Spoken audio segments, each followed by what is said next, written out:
ସମସ୍ତଙ୍କୁ ଜୟ ଶ୍ରୀ ଜଗନ୍ନାଥ। ଆଜି ପୁଣି ଥରେ ସୀମାଞ୍ଚଳ ବ୍ଲଗ୍ସରେ ଆପଣମାନଙ୍କୁ ସ୍ୱାଗତ। ଆପଣମାନେ ସମସ୍ତେ କେମିତି ଅଛନ୍ତି? ମୁଁ ଆଶା କରୁଛି ଆପଣମାନେ ସମସ୍ତେ ଭଲରେ ଥିବେ।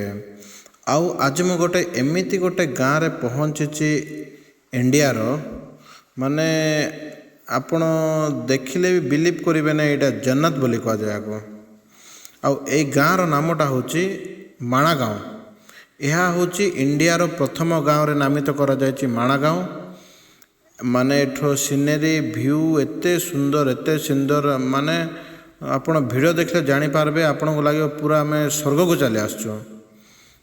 ସୁନ୍ଦରତା ସହିତ ଏଠି ପୌରାଣିକ ଗାଥା ବି ଅଛି ଏ ଗାଁ ସହିତ ଆମର, ଯିଏକି ପଞ୍ଚୁ ପାଣ୍ଡବ ପାଞ୍ଚ ଭାଇ ଏଇ ଗାଁର ରାସ୍ତା ଦେଇକି ସ୍ୱର୍ଗକୁ ଯାଇଥିଲେ। ଆପଣମାନେ ଭିଡ଼ିଓରେ ଲାଗି ରହିଥାନ୍ତୁ, ବହୁତ ସାରା ଜିନିଷ ଅଛି ଏଠି। ସରସ୍ୱତୀ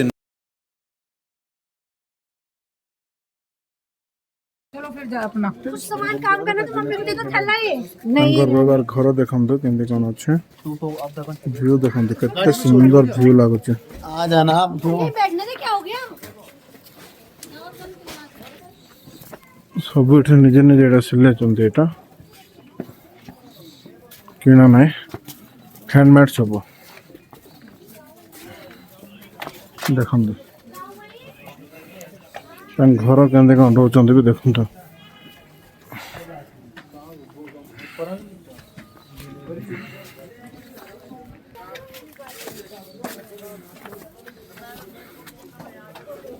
तो क्यूट झील उठ देखंतु।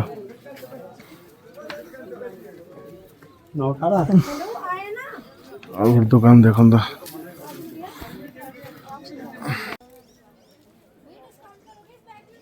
कितने सुंदर व्यू देखंतु, बहुत सुंदर। आसिले आ टोटल जीवा को ही इच्छा होनी। देखो से पहाड़ ऊपर बरफ केमती होइछे देखंतु, बरफ बरफ बहुत मनोरम दृश्य।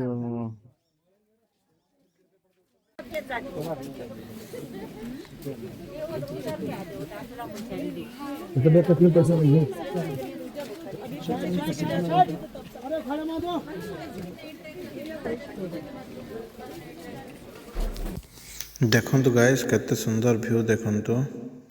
पहाड़ खास कर आम आड़े जमी पहाड़ देखा मिले ना, मात्र व्यूटा एत सुंदर लगुच देखंतु। मत तो टोटाल घर को जावाक इच्छा ही लगुना, जमी लगुच ये रही जापर लगुचे। आपण मानक ये वीडियो केमती लगुच मत जनातु। ये सीनेरी केमती लगुच, ये गाँ केमती लगुच, जो भाई मानक वीडियो भल लगे तो प्लीज वीडियो रे कमेंट दियंतु, लाइक और सब्सक्राइब करंतु। भारतर प्रथम गाँ माणागाँओ हिमालय कोलरू गर्जन करी बोही चलती पवित्र सरस्वती नदी। यही नदीर प्रकृति रूप जेतिकी अद्भुत, ଏହା ସହ ଜଡ଼ିତ ପୌରାଣିକ କାହାଣୀ ମଧ୍ୟ ସେତିକି ରୋମାଞ୍ଚକର। ଆଉ ସରସ୍ୱତୀ ନଦୀର ପ୍ରବାହ ଅନେକ ସ୍ଥାନରେ ଅତ୍ୟନ୍ତ ତୀବ୍ର ଓ ଗର୍ଜନଶୀଳ। ମାଣାଗାଁଓ ଓ ପାଣ୍ଡବମାନଙ୍କର ସ୍ୱର୍ଗରେ ଯାତ୍ରା କରିଥିଲେ ଏହି ଗାଁ ଦେଇକି। ଉତ୍ତରାଖଣ୍ଡର ବଦ୍ରିନାଥ ଧାମ ପାଖରେ ଅବସ୍ଥିତ ମାଣାଗାଁଓ ହେଉଛି ହିମାଳୟର ପ୍ରସିଦ୍ଧ ସୀମାନ୍ତ ଗାଁ।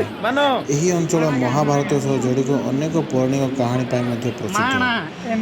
ପୌରାଣିକ ବିଶ୍ୱାସ ଅନୁସାରେ ମହାଭାରତ ଶେଷ ପର୍ଯ୍ୟାୟରେ ପାଣ୍ଡବମାନେ ଦ୍ରୌପଦୀଙ୍କ ସହ ହିମାଳୟ ଦିଗରେ ସ୍ୱର୍ଗାରୋହଣ ପାଇଁ ଯାତ୍ରା କରିଥିଲେ। ମାଣା ଅଞ୍ଚଳ ଦେଇ ସେମାନଙ୍କର ଏହି ଯାତ୍ରା ହୋଇଥିଲା ବୋଲି ସ୍ଥାନୀୟ ପରମ୍ପରାରେ ବିଶ୍ୱାସ ମଧ୍ୟ କରାଯାଏ। ଆଉ ଏଠାରେ ଥିବା ଭୀମପୁଲକୁ ନେଇ ମଧ୍ୟ ପ୍ରସିଦ୍ଧ କିମ୍ବଦନ୍ତୀ ରହିଛି। କୁହାଯାଏ ପାଣ୍ଡବମାନଙ୍କ ଯାତ୍ରା ସମୟରେ ସରସ୍ୱତୀ ନଦୀ ଉପରେ ରାସ୍ତା ତିଆରି କରିବା ପାଇଁ ଭୀମ ଏକ ବିଶାଳ ପଥର ପକାଇଥିଲେ। ମାଣା ଠାରୁ ଆଗକୁ ଥିବା ହିମାଳୟ ଓ ପର୍ବତମାଳା ଓ ସ୍ୱର୍ଗାରୋହଣ ସହିତ ଜଡ଼ିତ ଥିବା ପୌରାଣିକ କାହାଣୀ ଏହି ସ୍ଥାନକୁ ଆହୁରି ରହସ୍ୟମୟ ଆକର୍ଷଣ କରିଛି।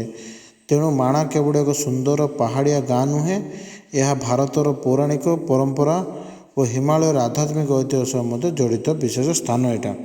ଆଉ ଆପଣମାନେ ଦେଖନ୍ତୁ ଏହି ସ୍ଥାନକୁ, ବହୁତ ସୁନ୍ଦର ଅଛି, ବହୁତ ସୁନ୍ଦର।